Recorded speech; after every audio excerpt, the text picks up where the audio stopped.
కరీంనగర్ రాజకీయం వేడెక్కింది. స్థానిక ఎమ్మెల్యే మాజీ మంత్రి గంగుల కమలాకర్ క్యాంపు కార్యాలయంపై జరిగిన దాడి ఘటన ఇప్పుడు జిల్లా రాజకీయాల్లో పెను సంచలనంగా మారింది.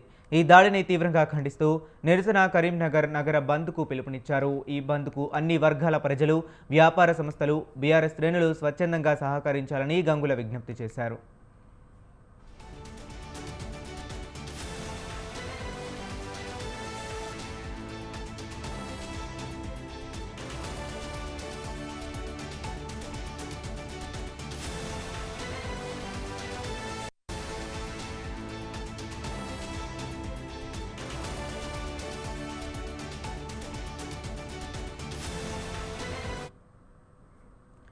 కరీంనగర్ చరిత్రలో ఎన్నడూ లేని విధంగా దాడులు జరిగాయని గంగుల కమలాకర్ అన్నారు.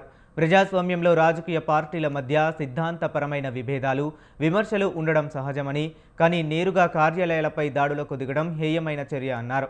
ఈ ఘటనపై ప్రభుత్వం తక్షణమే స్పందించి దోషులు ఎంతటి వారైనా సరే కఠినంగా శిక్షించాలని ఆయన డిమాండ్ చేశారు.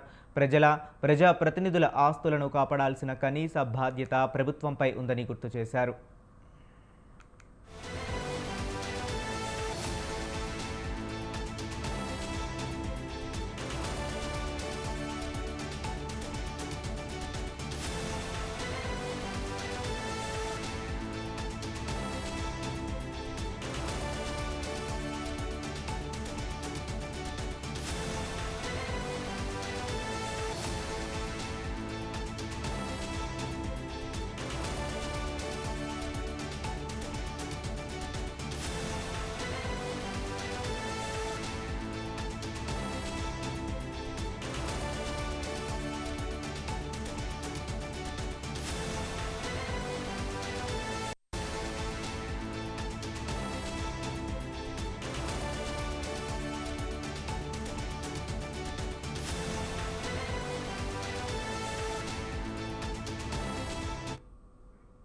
ఇక కరీంనగర్ రాజకీయం వేడెక్కింది. స్థానిక ఎమ్మెల్యే మాజీ మంత్రి గంగుల కమలాకర్ క్యాంపు కార్యాలయంపై జరిగిన దాడి ఘటన ఇప్పుడు జిల్లా రాజకీయాల్లో పెను సంచలనంగా మారింది.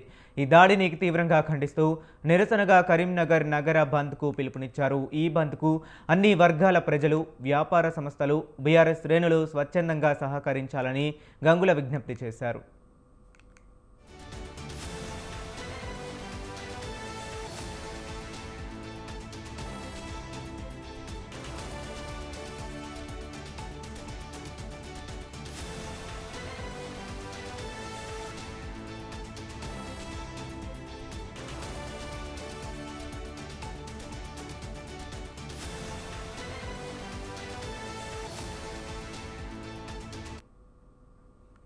ఇక కరీంనగర్ చరిత్రలో ఎన్నడూ లేని విధంగా దాడులు జరిగాయని గంగుల కమలాకర్ అన్నారు. ప్రజాస్వామ్యంలో రాజకీయ పార్టీల మధ్య సిద్ధాంతపరమైన విభేదాలు, విమర్శలు ఉండడం సహజమని, కానీ నేరుగా కార్యాలయాలపై దాడులకు దిగడం హేయమైన చర్య అన్నారు.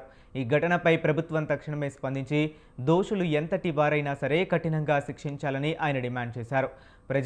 ప్రజాప్రతినిధుల ఆస్తులను కాపాడాల్సిన కనీస బాధ్యత ప్రభుత్వంపై ఉందని గుర్తు చేశారు.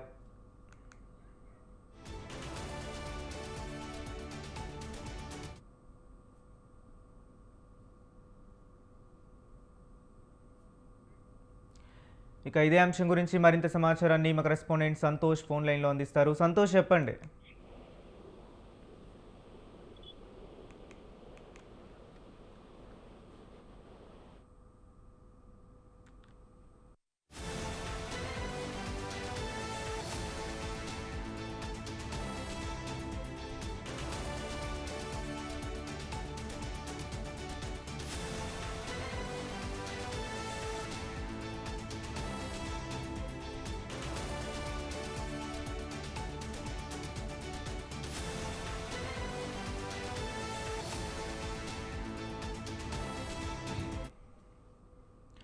ఇక ఇదే అంశం గురించి మరింత సమాచారాన్ని మా కరెస్పాండెంట్ సంతోష్ కరీంనగర్ నుంచి ఫోన్ లైన్లో అందిస్తారు. సంతోష్, చెప్పండి.